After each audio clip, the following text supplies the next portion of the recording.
Christophe Jonot, je travaille à la Fraternelle. Alexandre, je suis le chargé de logistique et d'accueil du Théâtre du Peuple à Busan. Jackie Castan, je suis directeur de Seine-Vosges. Philippe Cumer, je dirige donc la machinerie 54. Magali Dupin, directrice adjointe de la Comédie, le Centre dramatique national de Reims. Stéphane Frimin et je dirige le Vivat, qui est une scène conventionnée à Armentières.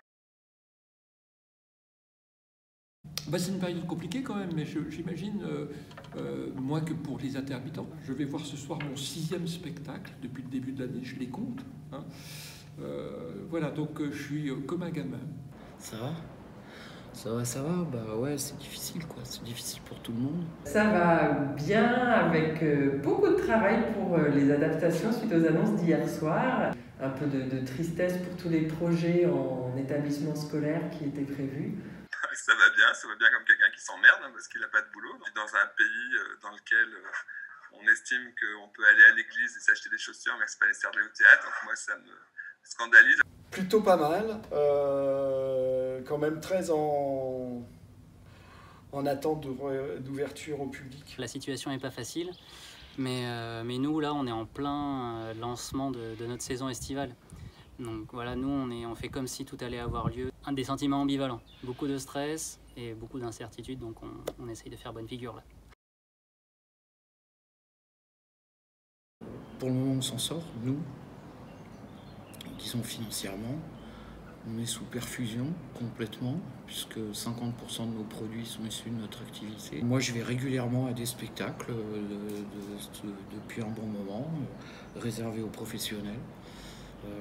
Voilà, donc pourquoi on n'a pas le droit, nous, de faire la même chose avec monsieur et madame tout le monde.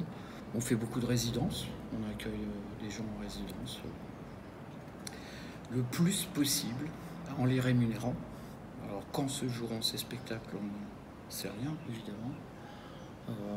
Comment vont faire toutes les compagnies qui n'ont pas joué depuis un an maintenant pour faire des reprises, avec quels moyens? Est-ce que les spectacles vont disparaître? Je vois de plus en plus de gens qui me parlent de reconversion, ou passer à autre chose, ou qui trouvent plus de sens à leur métier, à leur travail. Voilà, ça pose vraiment la question du travail. C'est des vrais métiers. Ça, je suis pas sûr que tout le monde le perçoive, à quel point c'est une expérience, c'est un savoir-faire. C'est pas simplement une passion, c'est un travail, c'est un métier comme un autre. Beaucoup de vitalité à la comédie, beaucoup de répétitions, beaucoup de liens avec les spectateurs via des créations sonores. On a tout un projet, les artistes associés ont posé des questions avec de la correspondance, du coup, pour que des personnes, le public, des jeunes puissent écrire pour répondre à ces questions. De l'ouverture aussi, avec des espaces pour les étudiants dans le hall de la comédie. Aussi des projets en établissement scolaire, une création en établissement scolaire, donc beaucoup de vitalité et quand même beaucoup de vitalité contrainte. Le théâtre, pour la 3e fois de son existence, en 125 ans, a dû fermer à l'été 2020. Les deux seules fois où il a fermé, c'était pendant la Première Guerre mondiale et pendant la Deuxième Guerre mondiale. Heureusement, la décision d'annuler la saison 2020 a été prise assez tôt, pour pouvoir ne pas trop engager, d'être trop engagé financièrement et ne pas trop souffrir sur la saison. Et on a essayé de développer énormément d'aspects d'action sur les territoires. Et il y a eu toute une réflexion sur comment repenser l'été 2021 dans le cas, on l'espère, d'une décision prochaine de réouverture. J'ai refusé tout de suite les captations de spectacles. D'abord parce que je les regarde jamais. Je m'y ennuie profondément. On a continué à faire nos ateliers, mais après ça a été compliqué. Alors en termes de spectacle, on a eu une toute petite fenêtre là entre le 8 septembre et le 30 octobre. On a pu faire 5 ou 6 spectacles. On a accueilli quelques compagnies pour leur création. On a fait très peu de choses, c'est clair. C'est les premiers mois de sidération, comme pour tout le monde. C'est d'essayer de trouver des solutions pour quand même travailler. Et puis, le point positif du deuxième confinement par rapport au premier, c'est que le travail avec les artistes a pu continuer.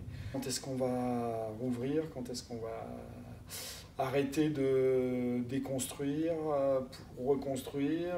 Voilà. y a un an, on fermait, ou en tout cas on conscientisait que ça allait être une fermeture durable. On mettait sur pied une nouvelle saison en essayant de penser un peu autrement. Et là, on est arrivé à une période où vraiment maintenant on sait qu'on ne va pas redémarrer cette saison, donc on aura une saison entière qui aura été presque balancée à la poubelle. Et donc là, les sentiments qui sont présents, c'est plus de la frustration, de l'incompréhension, quoi. Je continue à pas comprendre réellement et à me dire qu'en fait il y a une décision politique qui est un peu jusqu'au boutiste, et donc en gros il va falloir qu'on attende effectivement mi-mai une réouverture des musées peut-être, début juin une réouverture des restaurants peut-être, et puis que finalement l'activité reprendra pour sauver les festivals bourgeois de l'été, plutôt en version in et plutôt en version pro. Donc voilà, moi ça fait des années que je me bagarre contre la culture de l'entre-soi, donc ça me fait pas plaisir. Il va falloir vraiment être original, savoir se démarquer.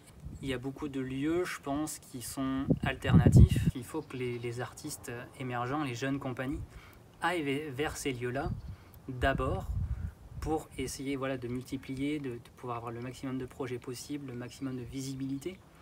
Pour les gens qui commencent leur vie professionnelle, les conditions sont quand même plus que difficiles, seulement qu'on puisse dire, il ne faut pas lâcher. J'essaierai, me semble-t-il, parce que la société est multiple, d'être un peu danseur, un peu musicien, un peu chanteur, un peu homme de théâtre. Les formes émergentes ne se cantonneraient pas à un art. Peut-être comme vous. Un tour de France pour aller rencontrer d'autres personnes et pour réfléchir. J'avais un conseil à donner à des jeunes gens émergents comme vous, par exemple.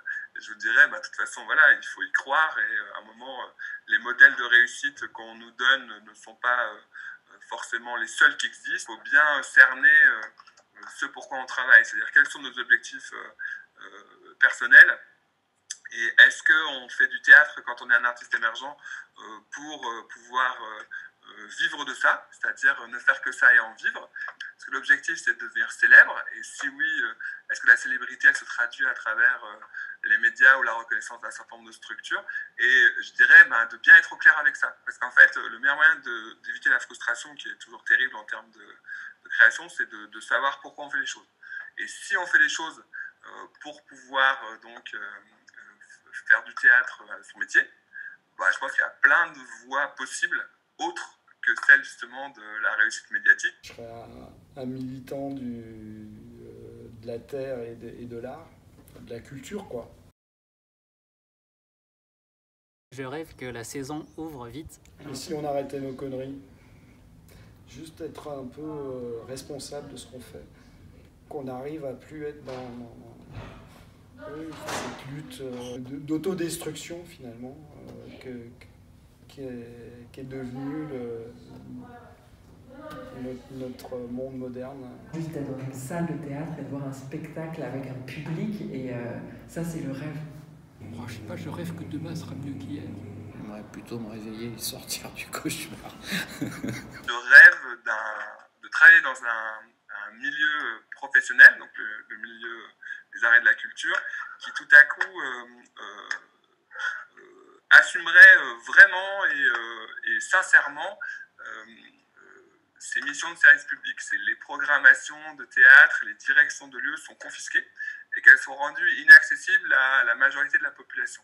Et qu'aujourd'hui, moi, j'en ai ras-le-bol, quand j'ouvre une plaquette de théâtre, de me rendre compte que la majorité du point de vue qu'on va me donner, c'est un point de vue masculiniste blanc. Pour moi, le rêve, ce serait d'être dans une société qui aurait la maturité de considérer que toutes ces composantes ont le droit à la même visibilité. Il va falloir des outils.